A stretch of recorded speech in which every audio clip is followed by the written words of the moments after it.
Hi guys, welcome back to another video. Today I'm gonna do a product haul about the products I've been using in the last 6 months.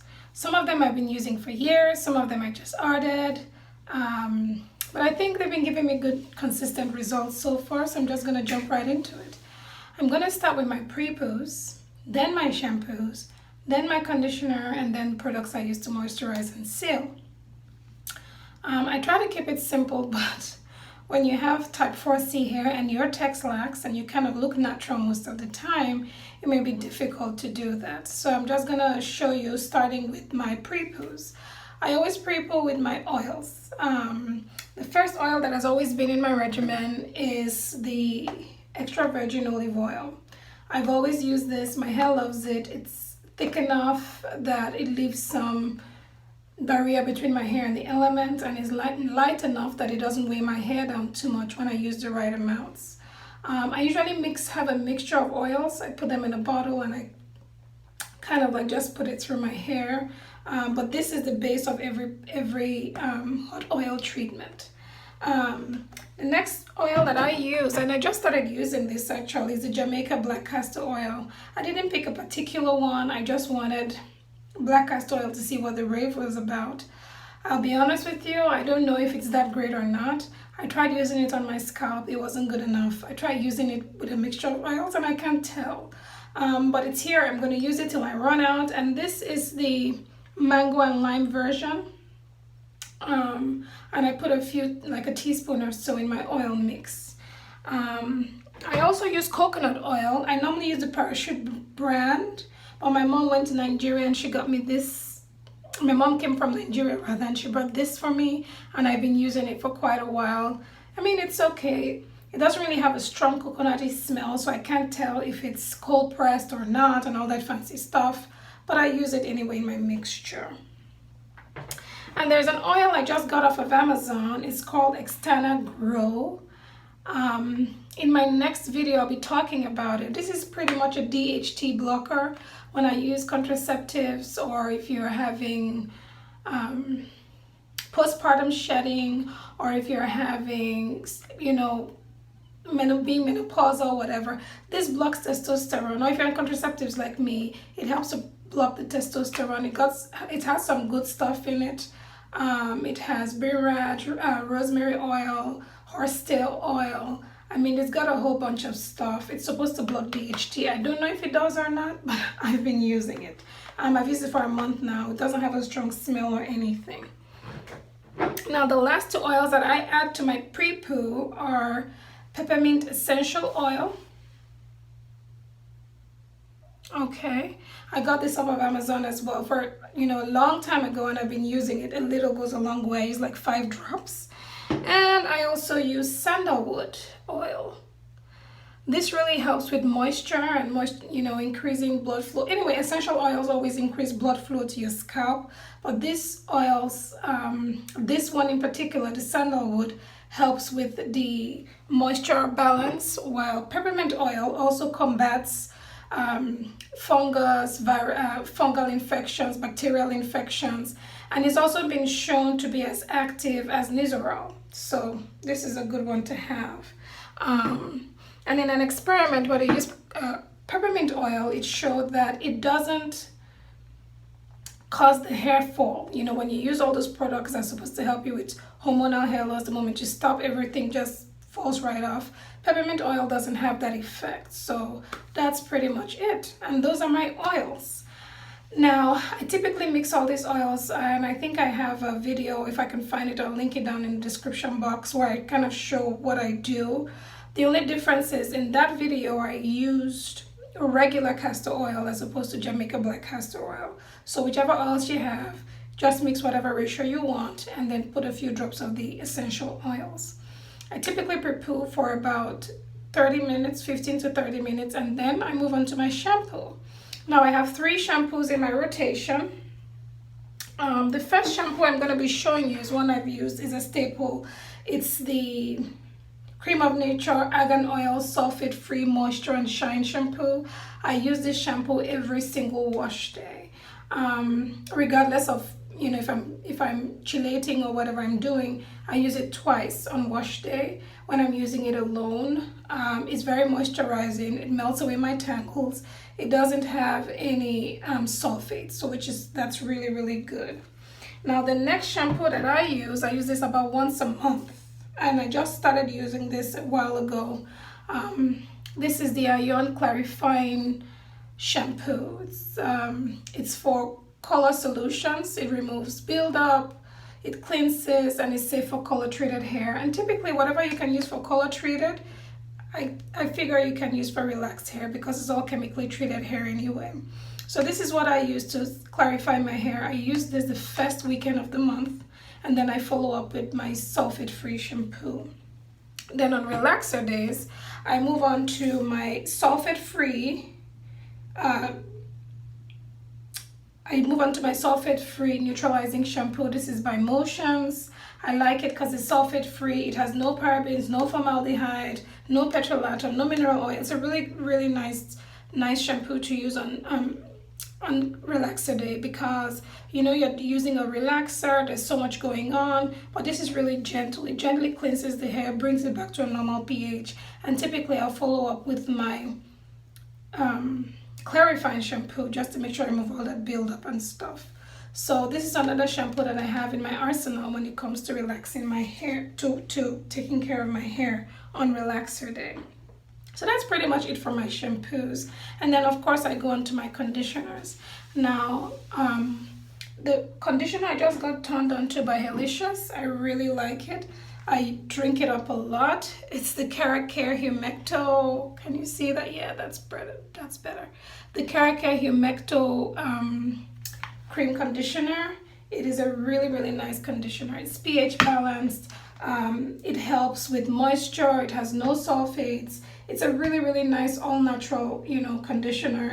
Everything in there. It has, for instance, let's see here, rosemary leaf extract, Amicana monaflower extract, allium stavium, which is like garlic bulb extract. It has a lot of nice stuff. The downside though is that it has some silicones. But the silicones are far down on the list, so it's not a lot. But if you're completely trying to be away from silicones 150%, this may not be the best thing for you. They have smaller bottles if you want to try it. I highly, highly recommend this conditioner.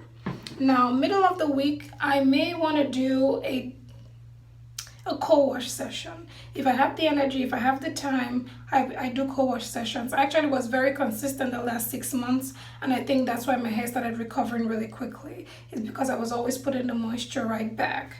And the conditioner I use, I like to use a cheapy conditioner. The one I'm using right now is the Herbal Essences Chamomile Conditioner. It has aloe vera in it as well, so it's got a lot of slip. I didn't check particularly to see if it had silicones, but I think it does. However, if you want a good alternative, you can use the Herbal Essences Hello Hydration. I was using that for a while, but I just wanted to switch things up. Bear in mind, this has a very, very strong smell. However, I like the smell, so to each his own. If you want to use a nice cheap conditioner, this is one I would recommend. Okay. Now, I have what I call specialty treatments. The first one being protein treatments. So I have the heavy protein. This is the Affinity 2-step protein. Again, I do this in the beginning of the month, the first weekend in the month. I clarify, I use this right on. I sit with it till it dries completely under the blow dryer. If you have a hooded dryer, that's perfect. And then I move on to moisturize and all that stuff.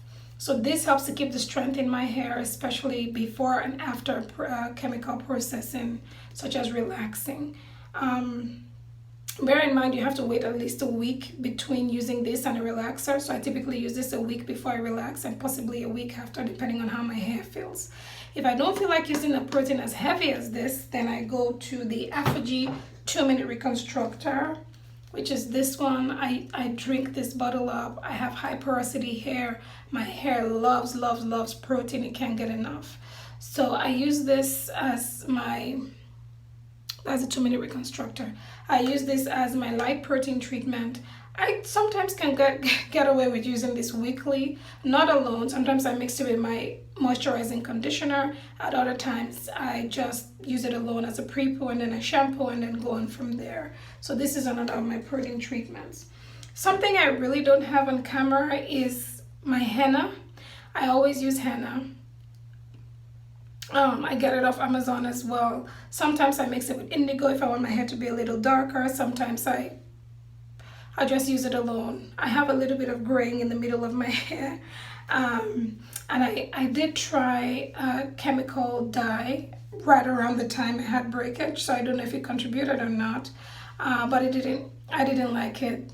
Although the henna is drying, I think my hair is used to it. I can kind of figure out exactly what my hair needs after henna, but after I use the commercial dyes, it's just hit or miss. Like, I don't want to experiment anymore till I get my hair back to a healthy state. So henna and indigo are some other things that I use. Okay, now for my moisturizing and sealing, I just started using this actually. It's the Shea Moisture Jamaica Black Castor Oil Strengthening and Restore Leave-In Conditioner. I started using this. I also use this for my girls. They're natural. I really like it. I like the way it makes their hair feel. The reason I really like this product is that when I put it in my hair, I don't need to do the liquid oil cream method. I just do cream and oil and I'm good to go. My hair soaks it up, it drinks it up. It's very, very moist. It's very wet. There's a lot of water in this product. The first ingredient is water. So I really don't think I need the extra spritz, and it works just fine. What I like is that middle of the week when I want to moisturize and seal, I just put this on there and I'm good to go. I don't need to spritz water first, and then it shortens the steps for my moisturizing and sealing days. In fact, I try not to use this fresh, like when my hair is like 80% dry. I wait for my hair to be 100% dry before I use this, or else it's too wet and I go to bed with a wet head. So yeah, this is a hit for me actually, and I've been trying to look for something else that's better. I haven't found it. Believe it or not, my hair likes silicones when I moisturize and seal, especially in the winter time. However, this doesn't have that, and that's fine with me. I just use my oils and I'm good to go. So I moisturize with this and I still seal with my coconut oil, and that's pretty much my moisturizing and sealing day. Something that I've added, and I was skeptical to add it at first, but my scalp thanked me for it, is the sulfur-8 medicated original formula anti-dandruff hair and scalp conditioner. This has been a lifesaver. You know, it's one of the taboos of a healthy hair journey, especially when you're a relaxed or natural girl, to use any kind of petroleum or petrolatum based product. However, guys, I can't explain what this has done to me.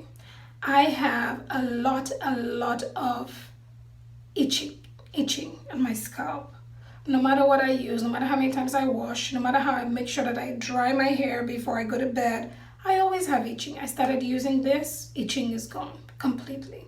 In fact, if for any reason I forget to do it on wash day, to base my scalp with it, somehow during the week my scalp starts to itch and I know that I need it, and I just go right ahead and put very little goes a long way. I cut my hair in lines, I line it up, I put the sulfur cream, and then I'm good to go. I base my scalp and I'm ready. One of the reasons I think this works is that it's also antifungal, antibacterial, anti all the that bad stuff.